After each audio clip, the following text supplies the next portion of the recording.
այսինքն այդ ինչ վախ է առաջացնում անցի լուսանկարը, ես այդ կարծիքը լսել եմ ու անկեղծորեն կրկին ամփոփելով եւ կլսեմ ձեր հարցադրումները, մենք կարող ենք նույնիսկ պնդում կատարել միջին ծանրության ենթադրյալ հանցանք 2022 թվականին հաջորդող ժամանակահատված, երբ այլևս տնային կալանքը պայմանականորեն որպես խափանման միջոց կա, թեև դեպքում ընդհանրապես խափանման միջոց չէր կարող լինել, քանի որ չի եղել մի ենթադրյալ քրեորեն հետապնդելի արարք, որ մի հատ էլ խափանման միջոց լինի։ Բայց ինչն է ընդգծում գործի նկատմամբ լրիվ այլ նպատակը, այսինքն ոչ լեգիտիմ նպատակը, քաղաքական հետապնդման տարը, որ նույնիսկ տնային կալանքը որպես խափանման միջոց չի ընտրվել այս գործում։ Եվ հետաքրքիր հանգամանք հենց վերջերս գլխավոր դատախազը, երբ ներկայացնում էր դատախազության գործունեության վերաբերյալ իր հաշվետվությունը ազգային ժողովին, ներկայացրել էր նաև Վճռաբեկ դատարանի վերջերս ընդունված մի նախադեպ, որտեղ ուղիղ գրված է, որ տնային կալանքին միշտ պետք է նախապատվություն տրվի, հատկապես նաև միջին ծանրության ենթադրյալ հանցանքների դեպքերում, քանի որ հակառակի, այսպես ասած, հավասարակշռումը շատ բարդ է մեղմ ասած հիմնավորել, շատ բարդ է։ Բայց այս դեպքը կրկին դրանից էր բացառություն հանդիսանում։ Իդեպ ամբողջ այս քրեական ճակերտներում հետապնդումը, ակնհայտ ապօրինի հետապնդումը սկիզբ է առել գլխավոր դատախազի կողմից ներկայացված հաղորդման հիման վրա։ Մասնագիտական հանրությունին իսկապես կարծում եմ դա եւս շատ հետաքրքիր կլինի, քանի որ ես ինքս նման դեպք չեմ հիշում, որ գլխավոր դատախազը հենց ինքը հաղորդում ներկայացնի, ոչ թե հետապնդումը հավելցի, այլ հենց հաղորդում ներկայացնի։ Քննչական կոմիտեին իդեպ շատ հետաքրքիր հարցադրում է։ Այո, գլխավոր դատախազը քննչական կոմիտեին անձամբ։ Ես հիմա նաև մի ավելի հետաքրքիր հանգամանք բացահայտեմ ձեզ։ Մասնագիտական հանրույթի համար շատ հստակ է թե ինչ է իրենից ենթադրում, այսպես ասած, կալանքը որպես միջնորդություն ներկայացնելու շրջանակներում հիմնավոր կասկած։ Հիմնավոր կասկածը դա այն տվյալների համակցությունն է, որով փորձում ես հիմնավորել անձի ենթադրյալ առնչությունը իրեն կատարված կամ մեղսագրվող արարքին։ Դատարանը գտել է, որ հիմնավոր կասկածը հիմնավորելու տեսանկյունից էական նշանակություն ունի հենց գլխավոր դատախազի տրված հաղորդումը։ Այսինքն հաղորդումը հիմնավոր կասկածի տիրույթում գնահատվել է։ Ավելին, այդ հաղորդումը մեզ չի տրամադրվել։ Որպես գլխավոր դատախազի պաշտոն է տվել հաղորդումը, թե որպես ֆիզիկական անձ Աննա Վարդապետյանը։ Դա էլ շատ հետաքրքիր հարցադրում եք տալիս, իրականում այդ հարցադրման հասցեատերը պետք է լիներ դատարանը, քանի որ դատարանը գտել է, որ հիմնավոր կասկածը հիմնավորվում է նաև գլխավոր դատախազի կողմից ներկայացված հաղորդմամբ, բայց այստեղ խնդրում եմ ուշադրություն, այդ հաղորդման պատճենը առկա չէ մեզ տրամադրված նյութերում եւ դատարանին տրամադրված նյութերում։ Այն պարզապես տեղ է գտել քննիչի միջնորդության մեջ։ Հիմա ես հասկանում եմ միգուցե այս գործով այդպիսի մեծ ցանկություն կար քննիչի ամեն ասածին հավատալու, բայց դա ոնց է լինում դժվարում եմ ասել։ Այժմ եկեք հարցեր։ Մի հատ հասկանանք հետո սովորաբար երբ որ մամուլում որևէ հրապարակում է լինում, դատախազությունը ուսումնասիրում, ամեն դեպքում չգիտեմ ինչքանով ունենք տենց ընթացակարգ, իրենք ուսումնասիրում են այդ նյութերը, այնուհետև ուղարկում են քննչական մարմին քրեական վարույթ նախաձեռնելու հարցը որոշելու համար։ Հիմա այս տրամաբանության մեջ է եղել այդ գործընթացը, թե գլխավոր դատախազն է դիմել, դա հստակեցնենք։ Գլխավոր դատախազը ներկայացրել է հաղորդում, գլխավոր դատախազը ոչ թե ներկայացրել է, այսպես ասած, պարզապես պատճենը ուղարկել է քննչական կոմիտեին, էլի եթե գլխավոր դատախազը դա ուղարկեր, կարծում եմ կրկին արտարոց կլիներ։ Պատկերացնում եք, գլխավոր դատախազն է կոնկրետ գործով ներկայացնում հաղորդում։ Այո, ճիշտ եք, մամուլի ուսումնասիրման հիման վրա ներկայացրել է, բայց հաղորդում։ Այսինքն ինքը ուսումնասիրել է, ինքը հետևել է հարցազրույցին, ինքը հաղորդումը ներկայացրել է, որի այստեղ շատ հետաքրքիր հանգամանք կա, որը կարծում եմ հետագայում ուսումնասիրման առարկա կհանդիսանա, թե կոնկրետ ժամանակագրային դա հատկապես երբ է եղել, օրինակ Facebook-յան արդարադատության մեկնարկից առաջ թե հետո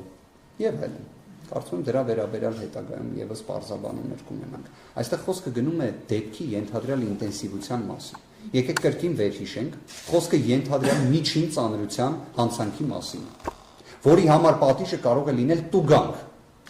Բայց այդ պայմաններում գլխավոր դատախազը ներկայացնում է հաղորդում,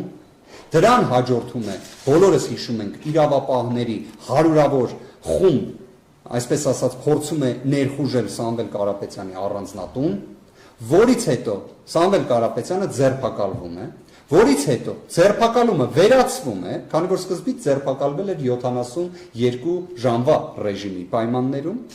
այնուհետև այդ ձերբակալման որոշումը վերացվում է եւ Սամվել Կարապետյանը փաստացի մոտ 1 ժամ ամբողջությամբ ազատության մեջ գտնվող անձ է եղել եւ կրկին ձերբակալվում է այժմ կալանքի միջնորդություն ներկայացնելու նպատակով։ Եվ այս պայմաններում իդեպ նաև կարծում եմ հանրության աչքի առջև էր Սամվել Կարապետյանի դրսևորած վարքագիծը, այդ թվում ինքնակամ ներկայանալու եւ այլն, դատարանը գտել է, որ Սամվել Կարապետյանի դեպքում առկա է թաքնվելու ռիսկ։ Իդեպ այս հանգամանքը միջազգային փորձում է աննախադեպ։ Միջին ծանրության ենթադրյալ հանցանք Forbes-ի ցուցակում գտնվող անձ Հայաստանի Հանրապետությունում հարգանք վայելող, բացառապես դրական բնութագրվող, կարծում եմ առնվազն այն բարեգործական ծրագրերը, որը իրականացրել է, դա մեղմ ասած իրավական իմաստով մեղմացնող հանգամանք է։ Իդեպ խոսում ենք կես միլիարդ դոլարից ավելի բարեգործական ծրագրերի մասին իրենց համակցության մեջ։ Հիմա այդ պայմաններում դատարանը գտնում է, որ Սամվել Կարապետյանը կարող էր թաքնվել քննությունից։ Մյուսը, որ գտնում է իդեպ դատարանը, կներեք ձեր հարցադրումը կտա։ Մյուսը իդեպ դատարանը գտնում է, որ Սամվել Կարապետյանը կարող է խոչընդոտել քննությանը։ Խոչընդոտել մի քննության, որի ամբողջ մեխը առյուծի բաժինը ապացուցողական իրենց դիտարկմամբ հանդիսանում է տեսանյութ։ Իդեպ պարզ վարժություն է, սա պետք է չի իրավաբան լինել։ Եթե ենթադրյալ կոչ է տեղի ունեցել, որն էլ կա տեսանյութի վրա, այդտեղ միակ քննչական գործողությունը, որ կատարում ես, այդ տեսանյութը ներբեռնում ես, զննում ես, դարձնում ես քրեական գործի անբաժանելի մաս, կարող ես մի հատ էլ կրիչի վրա տեղադրես, դնես չերկիզվող պահարանում, վերջ։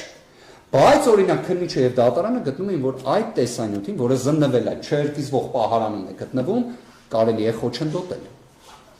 Օրինակ օբյեկտիվ իրականության մեջ դա նույնիսկ խելագարության կանխավարկածով դիտարկելու դեպքում անհնարին է, անհնարին, բայց ունենք այն ինչ ունենք։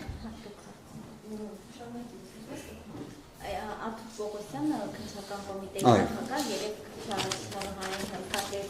հարցազրույցում խոսելով Միքայել Աշրապաշյանի գործի մասին, ասել է, որ այս գործը պետք է դիտարկել ընդհանուր տեղի ունեցող իրադարձությունների համատեքստում, Բագրատ Գալստանյանի, Սամվել Կարապետյանի անունը չի տալիս, կարծես թե, բայց ասում է, որ պետք է ընդհանուր համատեքստում դիտարկել եւ ասում է, այ Բագրատ Գալստանյանի քրեական վարույթի շրջանակներում արկա է փաստաթուղթ, որ այդտեղ նաև գործարարներ պիտի ելույթ ունենային, որ հոգեվորականներ պետք է միանային այդ գործընթացին, հոգեվորականների պետք է հավաք, այսպես ասած, նրանք էլ պետք է, եւ այս համատեքստում եթե դիտարկենք, հնարավոր է, որ Սամվել Կարապետյանի գործը կապվում է այս եկեղեցու այլ հոգեվորականների գործի հետ։ Ես առաջնորդացում բանալարքային երեք ազգային ժողովում պետականացման հետի օրենքի շրջանակներում կոնկրետ հենց Աղաջանյանը կարծեմ հայտարարություն արեց, որ ինքը ըստ էության ոնց որ մեղադրվում է ահաբեկչությունը ֆինանսավորելու համար։ Շատ լավ, շնորհակալություն հարցադրման համար։ Ես եւս լսել եմ նշված հայտարարությունը, ես մի քիչ այլ կոնտեքստ եմ տեսել այդ հայտարարության մեջ, բոլոր դեպքերում ես փորձեմ պատասխանել ձեր հարցին։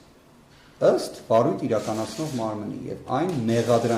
մեղադրանքներ խնդրում եմ ճակերտներում դիտարկենք, որը ներկայացվել է Սամվել Կարապետյանին, վերաբերում է նրան, որ վերջինս իբրև կոչ է ներկայացրել իշխանության զավթման ուղղված, որին էլ նախորդել էր եկեղեցու շուրջ ստեղծված իրավիճակը, այն է գործադիր իշխանության դիրքորոշումը ամենայն հայոց կաթողիկոսի փոփոխության վերաբերյալ, հրաժարականի վերաբերյալ։ Այլ հանգամանքներ տվյալ գործով չկան։ Կարող են լինել քաղաքական հայտարարություններ, կարող են լինել ենթադրություններ, որտեղ կներեք հենց նույն քննչական կոմիտեի նախագահի խոսքում ես նկատեցի, որ վերջինս օգտագործում էր հայտարարություն բառը։ Իդեպ հայտարարությունը երբեք կոչ չի կարող լինել։ Կամ կոչ կա, քննչական կոմիտեի նախագահներ քաղաքական հայտարարություն անել, որ ասում եք քաղաքական հայտարարություններ, առնվազն քննչական կոմիտեի նախագահը չպիտի քաղաքական հայտարարություն անել, հետևաբար ես սա դիտարկում եմ քրեական վարույթի շրջանակներում կատարվող ինչ-որ։ Առնվազն ցանկացած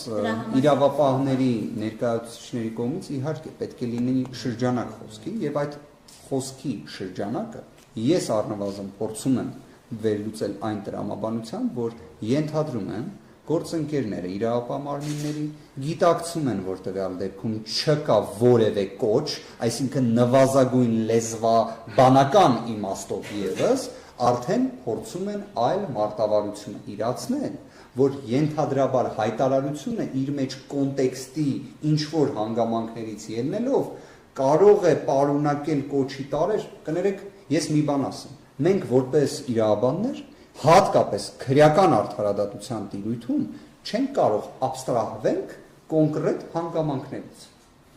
հանգամանքներից։ Տվյալ դեպքում, եթե խոսքը նրա մասին է, որ քննչական կոմիտեի կողմից հրապարակվել էր, բայց կարծես մինչև քննչական կոմիտեն դա հրապարակվել էր քաղաքական պաշտոնյաների կողմից, ինչ որ թղթիկի մասին, որը A4 ֆորմատի թղթի վրա տենց ինչ որ անուններ էին գրված եւ այլն, կներեք դրանով մարդուն ինչ որ անուղակի թեկուզ մեղսագրում անելը աբսուրդ է։ Այն որ արդեն աբսուրդի հետ գործում ենք, փորձում ենք աբսուրդի շրջանակը լայնացնել, նույնիսկ այդ մասով իհարկե գիտեք, ես միշտ լավատես եմ, չեմ կարծում, որ նման իրավիճակում հայտնվենք։ Միգուցե պարզապես փորձում են անուղակի, այսպես ասած, մի տվյալներով ասել, որ տվյալ դեպքում չնայած հայտարարություն է, բայց քանի որ իրավիճակ է եղել, այլ դրա համար միգուցե եկեք դիտարկենք կոչ, բայց սա էլ շատ դժվարանում եմ մեկնաբանել, որտեղ կարծում եմ ինքն է երևի թե հենց հասցեատերը պարոն Պողոսյանը մի բան կարող եմ ասել, հստակորեն կարող եմ ասել։ Սամվել Կարապետյանի գործողությունների մեջ ուղղակի թե անուղղակի որևէ ոչ իրավաչափ գործունեություն չկա, ավելին այս քրեական գործը ստեղծում է մի իրավիճակ, որ ստացվում է մայր աթոռին պաշտպանելու համար կարող ես քրեական հետապնդման ենթարկվել։ Իդեպ մայր աթոռին էլ պաշտպանելու շրջանակներում խոսքը կարող է լինել ոչ դուրեկան, խոսքը կարող է լինել վիրավորական, խոսքը կարող է լինել ցնցող, իդեպ սա բառացի մեջբերումներն են Եվրոպական դատարանի եւ Հայաստանի Հանրապետության Սահմանադրական դատարանի որոշումներից։ Ավելին, մի հետաքրքիր Սահմանադրական դատարանի որոշման հետ կապված հանգամանք նշեմ, 2008 թվականի հոկտեմբեր ամսի ՍԴՎ 766 որոշմամբ ժամանակագրությունն էլ չէ, իսկապես հետաքրքիր նշեցի, Սահմանադրական դատարանը արձանագրել էր, որ իրավաչափության շրջանակներում է նույնիսկ սուր պահանջը հրաժարականի, դրա վերաբերյալ կոչը հավաքներ անելու եւ պատկերացնում եք շրջանակը։ Այս պարագայում, երբ անձը ներկայացնում է իր հայտարարությունը մայր աթոռին պաշտպանելու վերաբերյալ, իսկ մենք բոլորս տեսնում ենք, ինչ է կատարվում։ Այսինքն ակնհայտ է, նույնիսկ միջազգային մամուլն է գրում նրա մասին, թե ինչ է կատարվում Հայաստանի գործադիր իշխանություն մայր աթոռ իրավահարաբերություններում։ Պաշտպանելու խոսքը, այո, կարող է փաստորեն վերածվել նաև քրեական հետապնդում։ Ասեմ գիծը, որ երեք գնում էր խորհրդանական քննարկման ժամանակ։ Սամվել Կարապետյանը նախահարցակ է եղել, որովհետև մենք դեռ մայիսից սկսել ենք քննարկումներ հետի աշխատանքից դժգոհ էինք, ինքը գիտեր, որ իր ձեռքից վերցնելու ենք, ինքը մի անգամից այդ հայտարարությունը արեց, նախահարցակ եղավ եւ մեր ձևով ասելով նկատի ուներ տրաքացնել, նկատի ուներ տերորիստական գործողություններ, նկատի